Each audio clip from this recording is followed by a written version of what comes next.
Приятели, здравейте на всички! Днес ще търгуваме на брокерската платформа QOTX.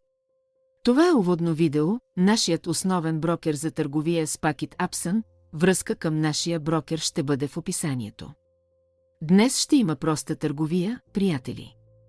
Ще се опитам да ви демонстрирам простотата на търговията, независимо къде търгувате. Търговията е проста, приятели, на вашите екрани можете да наблюдавате процеса на търговия, как правя сделки. Но днес ще говорим за важността на техническия анализ. Техническият анализ е изследване на данни за това как цената се променя въз основа на пазарната активност. На графиката можете да видите нивата на търсене и предлагане и да проследите настроенията на инвеститорите. Инструментите за технически анализ помагат да се предвиди къде ще се движи цената след това.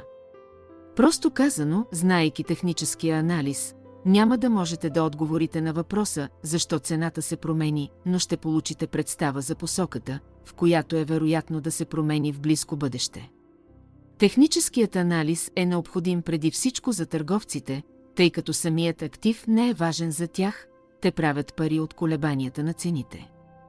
Инвеститорите също използват този метод, например за идентифициране на тенденции, намиране на входни точки и т.н. Три стълба на техническия анализ. Цената е съобразена с всичко. Всеки фактор, който може да повлияе на цената, психологически, икономически или политически, вече е взет предвид от пазара и включен в него.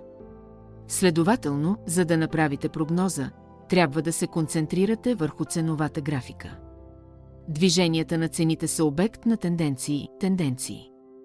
Индивидуалната промяна на цената може да е случайна, но комбинацията им за определен период от време може да създаде тенденция, посоката, в която ще се движи пазарът за известно време. Ако е надолу, тенденцията е нисходяща, ако е нагоре, тенденцията е възходяща. Историята се повтаря. Въз основа на анализа на историческите данни е възможно да се предвиди динамиката на промените в цените, тъй като моделите на поведение на играчите на пазара могат да се повторят. Индикатори, диаграми, модели. Индикаторите в техническия анализ са инструменти, математически функции, изградени на базата на данни за търговия, например цени, обеми на търговия и др.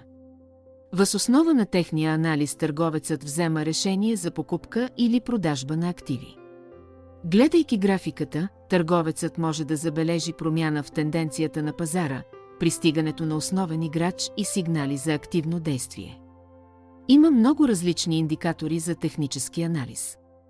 Най-популярните са Relative Strength Index, RSI, индикатор MACD, подвижни средни, стохастичен осцилатор, ленти на Болинджер, нива на Фибоначи. Най-често основата за използване на технически индикатори са графики, които се предлагат в три вида. Линеен. Такива графики се считат за най-простите. Промяната на цената изглежда като прекъсната линия, всяка точка от нея е цената на затваряне на определен интервал. Барове. Това са диаграми, състоящи се от поредица от ленти, които показват отваряне, затваряне, високи и ниски цени в рамките на един бар. Горната част е най-високата точка, която цената е достигнала, долната е минималната цена в рамките на периода. Редовете отгоре и отдолу показват съответно цените на отваряне и затваряне на бара. Японски свещи. Вид интервална диаграма и в същото време технически индикатор, тъй като формациите от свещи могат да се използват за анализ. В момента японските свещници са един от най-разпространените методи за показване на пазарни данни. Те отразяват не само цената, но и нейната волатилност. В допълнение, свещите могат да показват най-вероятната посока на движение на цената.